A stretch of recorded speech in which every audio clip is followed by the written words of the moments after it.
administration's emergency declaration, if there's ever a circumstance that's an emergency, this would be it. Mr. Donato, let me just non-responsive. No, sir. I didn't ask you whether it was an I'd like emergency. to. I asked you whether you complied I'll finish my with answer. that policy. If you let me finish, I'm happy to answer your question, sir.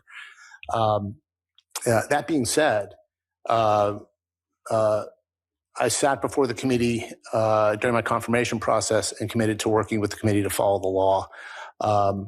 The law does allow for the emergency exemption. That's why we used it. I'm not asking you about. I understand that, but I think the context is important, sir. I know, because I submitted a question for the record and you said you would comply with CAT policy. So now I'm asking you whether you were involved in reviewing the transfer of 20,000 bombs to the Netanyahu government with respect to compliance with the CAT policy. One of Donald Trump's top State Department officials got grilled during questioning before the House and the Senate while testifying under oath about the disastrous war in Iran.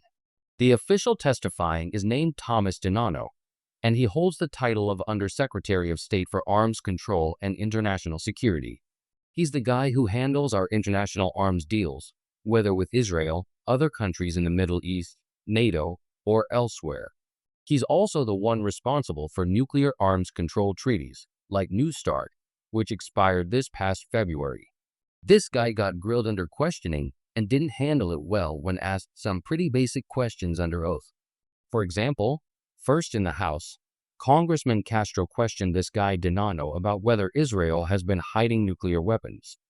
As Congressman Castro put it, "We're 4 weeks into a war where both sides have targeted each other's nuclear facilities. We're risking a nuclear disaster." And the top Trump official on arms control refused to answer his question about Israel's nuclear capabilities, telling him to go ask the Israeli government instead.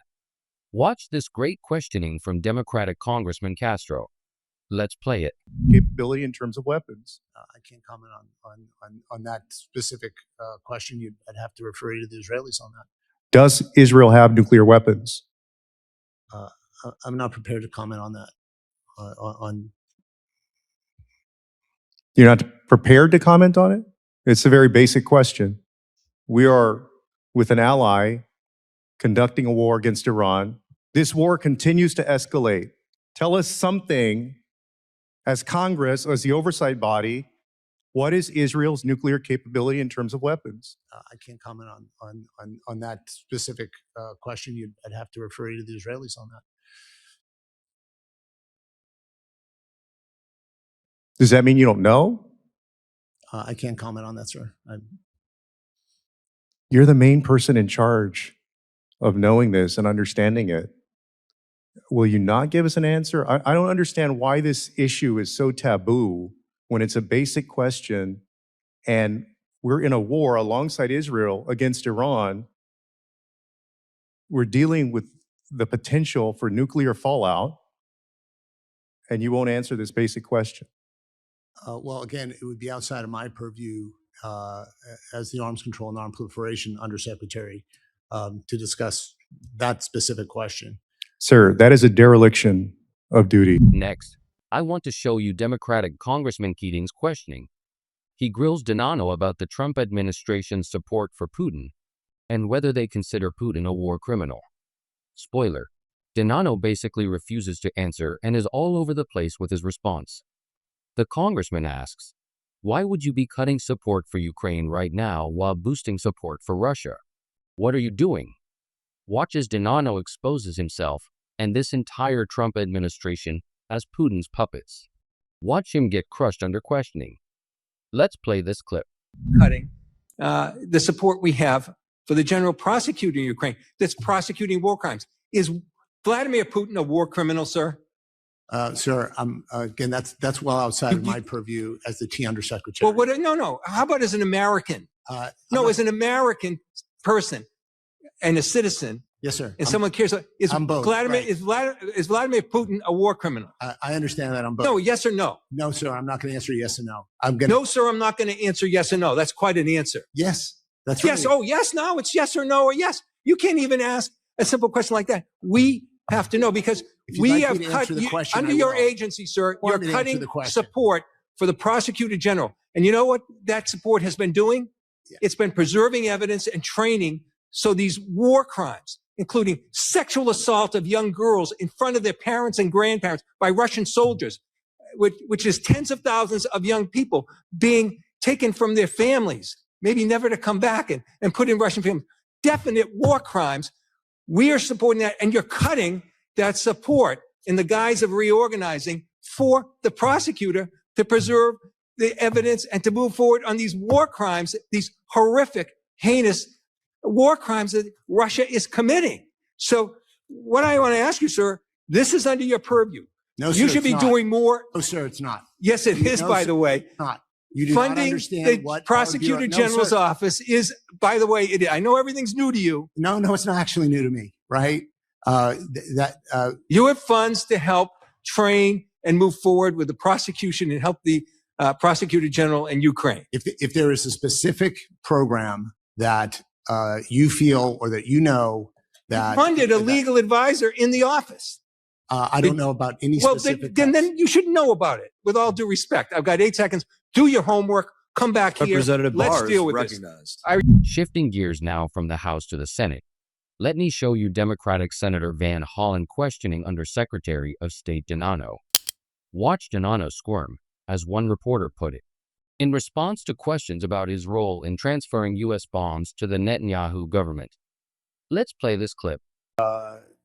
Administration's emergency declaration, if there's ever a circumstance that's an emergency, this would be it. Mr. Denano, let me just non-responsive. no, I sir. didn't ask you whether it was an I'd like to. emergency. I asked you whether you I'll complied finish my with answer. that policy. If you let me finish, I'm happy to answer your question, sir. That being said, I sat before the committee during my confirmation process and committed to working with the committee to follow the law. The law does allow for the emergency exemption. That's why we used it. I'm not asking you about. I understand that, but I think the context is important, sir. I know, because I submitted a question for the record and you said you would comply with CAT policy. So now I'm asking you whether you were involved in reviewing the transfer of 20,000 bombs to the Netanyahu government with respect to compliance with the CAT policy. Any foreign military sale that we do would fall underneath the conventional arms transfer. Did you policy. personally review that assessment? Again, Senator, the emergency declaration. No, not the emergency declaration. Did you review the assessment regarding whether or not that transfer of 20,000 bombs complied with the CAT policy? Everything that we do complies with the law. Did you personally, or were you personally involved in that review? I was involved with the transfer, and anything that we would do would be consistent with our CAT policy, which is compliant with the law. So I'm going to take it as a no that you did not personally review whether or not that transfer complied with CAT policy. Did you personally review that? You can take it any way you want. Well, did you? I've already told you I was involved with the policy. I oversee the Political Military Bureau. Okay. Did you personally review? I review hundreds of arms sales. I signed hundreds of them. The emergency declaration, again, it was consistent with the law. And most importantly, I think it's important for the committee that we lay out, we're not trying to establish a new norm that will continue to address on a case-by-case basis, look at emergencies if they exist, just like the Biden administration did in 2023. I'll finish. Use the same authority. No, sir. Let me finish my comment. I think it's important. I'm not asking you about the. I know, but I'm trying to address your concern. No, you're actually. Yes, sir, I am. Are you concerned that Israeli Defense Minister Katz said with respect to Lebanon that they were going to use the quote Rafah model in Gaza? Does that concern you? I have not. I'm not familiar with that comment. Right. It's a matter of public record. Could you take a look at it and get back? I would happily let me know if that concerns you. Yes, sir. I'm happy. Now, this was a particularly shocking, dystopian, and scary moment during the Senate hearing grilling Denano. Democratic Senator Rosen questions him about Donald Trump's desire to restart nuclear testing in the United States, the kind that leaves massive craters, whether in Nevada, New Mexico, Idaho, or elsewhere in the country. Trump wants to drop bombs or run underground nuclear tests here at home. Absolutely deranged. But watch closely, because this guy Denano doesn't deny that nuclear testing is coming to the US. Think about the environmental damage. Think about everything we've fought for as a country to stop this kind of testing. Play this clip. Chairman Risch, Ranking Member Shaheen, for today's hearing, and thank you, Mr. Denano, for joining us today. I want to go and talk about Nevada a little bit, because the Nevada National Security Site, the NNSS, was ground zero for the vast majority of the United States explosive nuclear testing from 1951 to 1992, during which there were 100 atmospheric tests and 828 underground tests conducted. Many Nevadans and downwind communities suffered from these exposures. They're still waiting for justice and compensation. Today, the NNSS plays a critical role in certifying the reliability, safety, and effectiveness of our nuclear stockpile, but without, I'm going to emphasize that, I could say it 100 times, without the need for explosive testing. So you can imagine my surprise when President Trump and others, such as Assistant Secretary Yaw, suggested that the U.S. should resume explosive nuclear testing. So, Mr. Denano, what is the State Department's position on explosive nuclear testing? And if President Trump were to order a nuclear test, how do you expect Russia or China to respond? What about other countries with nuclear weapons? And how would we manage the inevitable damage that this is going to cause to your efforts to pursue multilateral arms control and risk reduction measures?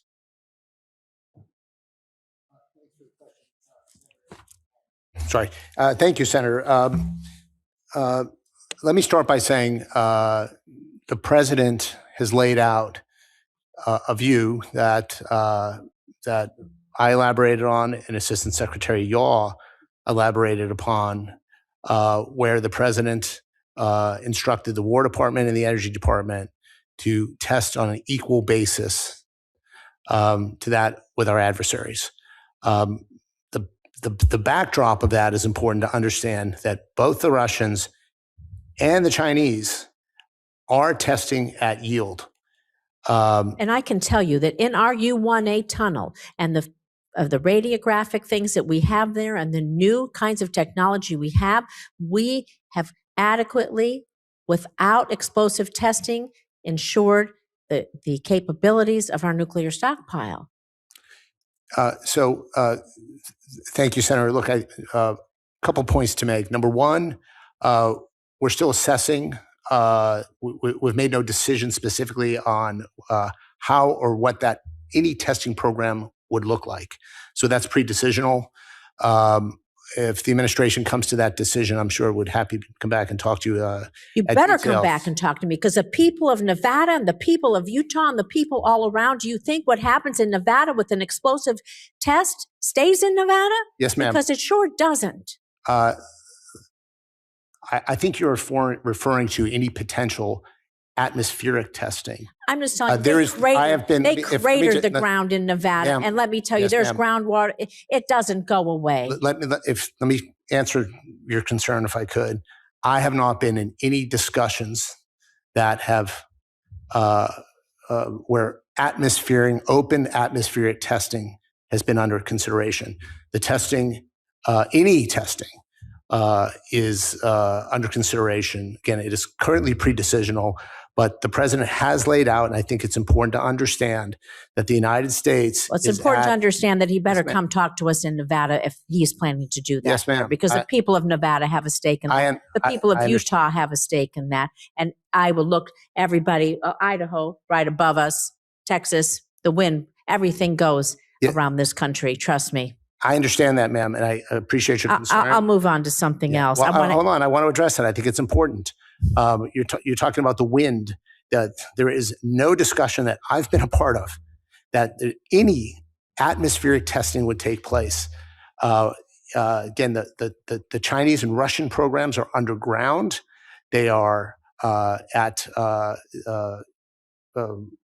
yields that I can't talk too much about in this open hearing. But for example, the Chinese underground testing program would be in the hundreds of tons. No discussions, again, I've been part of, would in any way talk about winds or downrange. That is, I've heard nothing to that effect.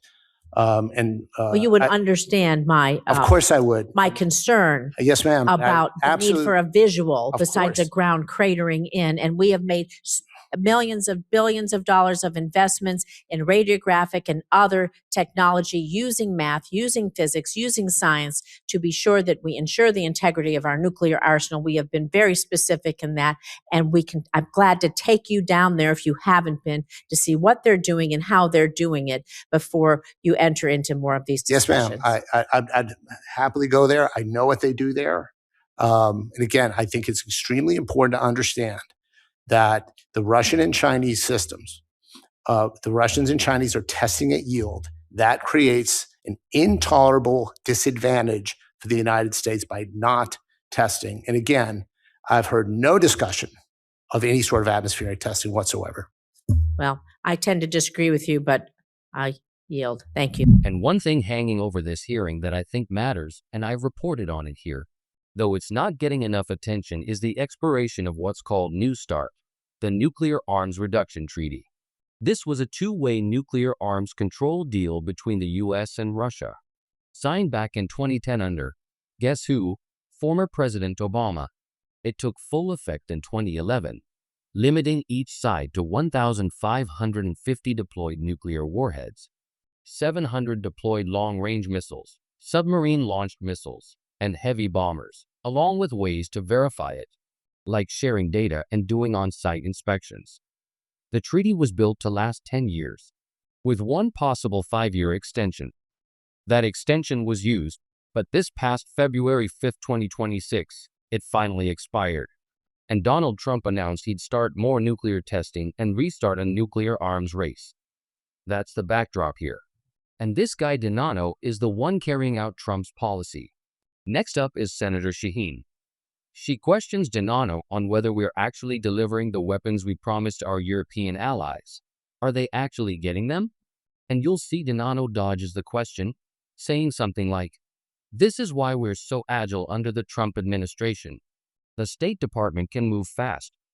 Like, dude, just answer the question. Are our European allies, and I'm not even sure they still see us as allies anymore, honestly, after everything Donald Trump has put them through actually getting what they were promised? Many European countries now see the US as more of a threat than China or Russia. That's part of why we here at the Midas Touch Network are trying to build an international pro-democracy community. I think it's one of the most important things we can do. But over in Europe, they keep saying they're simply not getting the weapons they were promised. So here's what Senator Shaheen said. Play this clip. We really pushed our European allies to step up on their own defense and on Ukraine. And they have. Right now, they spend more than we do supporting Ukraine. And they're spending that money on American weapons. Are we in a position where we can actually deliver the weapons that they're buying from us? Thanks for the question, Senator. I think it's an important one. And I think really shows why the reorganization of the State Department and putting all of the bureaus that do international security together makes sense. Because I think in relation to our political military bureau and the work that we're doing to modernize our defense industrial base, we have released 2 executive orders. We work very closely with the War Department. As part of the most recent executive order, had announced that it wanted an executive council to stand up between the Commerce Department, the State Department, and the War Department. And that council, that meeting took place within a month. That's unheard of bureaucratic speed, I can tell you. So the that doesn't make me feel better. Not a very high bar. No. The commitment to modernizing our defense industrial base couldn't be stronger. I heard it loud and clear during my confirmation process. The State Department role here is to make sure that our regulatory approach doesn't constrain our allies and partners, that the demand signal from every part of the government, from this committee, from my leadership, was to move faster and to provide more capability. I think our recent America First arms transfer strategy is a really good iteration on that.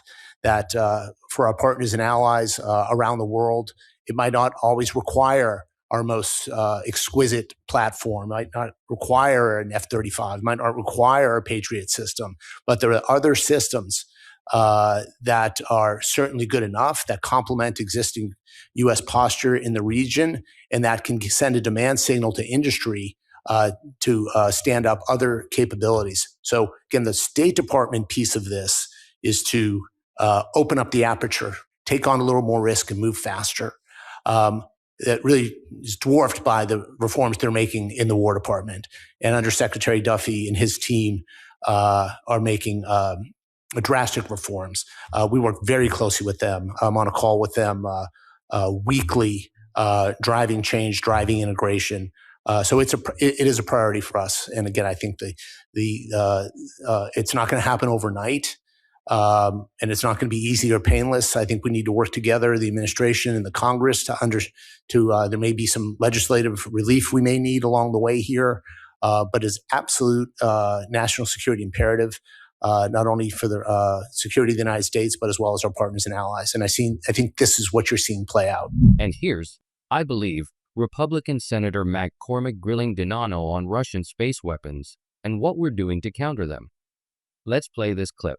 According to the Director of National Intelligence 2026 annual threat assessment, Russia is developing anti-satellite nuclear weapons, which the intelligence community describes as the greatest single threat to the world's space architecture. So, Undersecretary, how should the United States respond to the expanding threat of outer space weapons, challenges by peer and near-peer adversaries? And which arms control approaches, along with risk reduction measures, offer the most promise given the expiration of the New START treaty? Thanks for the question, Senator. Again, very important question. Specifically to the Russian outer space system, I don't want to come into too much detail here in an open forum, but what I can say is that any deployment of that system would be a violation of the Outer Space Treaty. So sort of, directly focused on sort of the arms control piece of it. The Russian exotic systems are getting crazy, even for the Russians.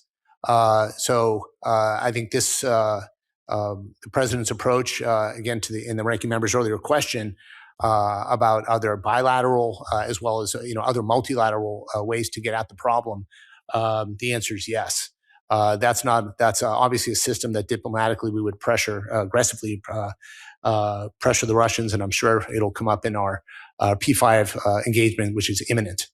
So again, I don't want to talk too much more about the Russian capability in open forum, but certainly the exotic systems, the underwater system, the Poseidon, the Burevestnik, which is their nuclear-powered cruise missile, these are all systems that fall outside of New START, to your point, that we need to have a direct conversation with the Russians, and I'm sure we will. And finally, back in the House, this was Congressman Meeks's questioning. We'll play it for you right here. Truly amazing fact that the advances made in the science of nuclear weapons over the last 25 years allow the NNSA labs to now know and understand more about the function and performance of nuclear weapons than they did in the days of testing. The NNSA complex is old. Much of it dates back to the Manhattan Project and the early days of the Cold War, and it needs to be replaced or refurbished. Fourth, we should never forget that ultimately it is people who sustain our deterrent. Military and civilians at DoD and NNSA work to maintain the continuum of deterrence, beginning with threat prevention and non-proliferation. They need support, and we need to ensure that the entire nuclear enterprise always has the best and the brightest. And fifth, our allies and partners also rely on the U.S. nuclear deterrent as the ultimate guarantor of their security against nuclear attack, however remote the possibility.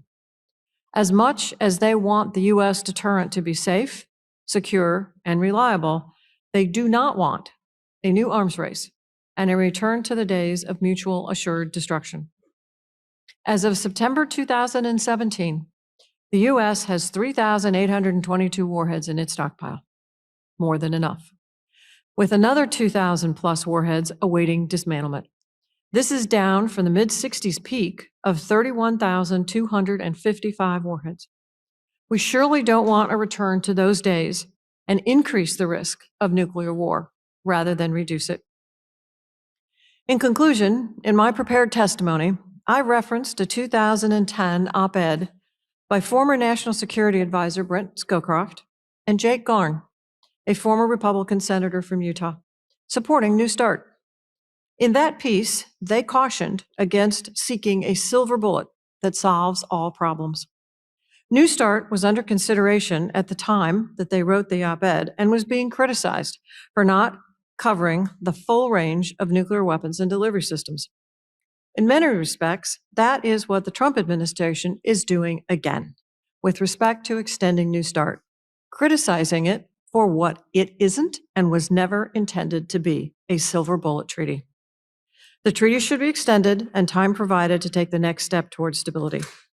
Thank you for holding this hearing on a very important topic that isn't discussed enough, and I look forward to your questions. Thank you, Ms. Creedon. Mr. McEwen. Never, and I mean never, say, sorry to bother you. Sorry to bother you. Mr. Chairman, Ranking Member Kislinger, thank you for the opportunity to be here today to discuss the importance of arms control agreements with Russia.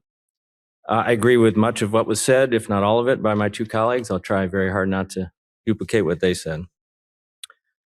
I will focus primarily on New START. An extension of New START, which we've discussed already, would bring significant benefits to American security for the same reasons the treaty was a good idea in the first place, the transparency and predictability that it provides. New START contains an inspection and verification regime that includes regular exchanges of data, regular notifications, including advance notification of launches, and intrusive on-site inspections of the military bases on the territory of the other party where nuclear forces are based. General Hyten, Commander of U.S. Strategic Command, testified last winter that the insight provided by the verification measures are unbelievably important, quote unquote, to his understanding of Russian force posture. Without a treaty, our confidence levels about the size, location, and nature of Russian forces would decrease, and the intelligence resources required to monitor such forces would increase, but they would not yield information equivalent to that which can be obtained through the on-site inspections. The treaty limits the number of strategic launchers and warheads that each party may deploy, as well as a combined limit on deployed and non-deployed launchers. This structure provides several advantages to the Department of Defense and Department of Energy. First, the Commander of Strategic Command can devise the war plans, secure in the knowledge about the size and location of Russian nuclear forces. Without the treaty, he would be required to engage in worst-case planning assumptions, which eventually could result in decisions to increase the size of deployed forces. There you have it, folks. Hearings like this, you're probably not seeing anywhere else, right? That's why here at the Midas Touch Network, covering things like this matters so much. You're not getting this from corporate news. You're just not seeing it. Nuclear testing in the United States, this was a dangerous, critical hearing, and it barely got any attention. So it's important we cover it here and show you what's really happening. Anyway, hit subscribe.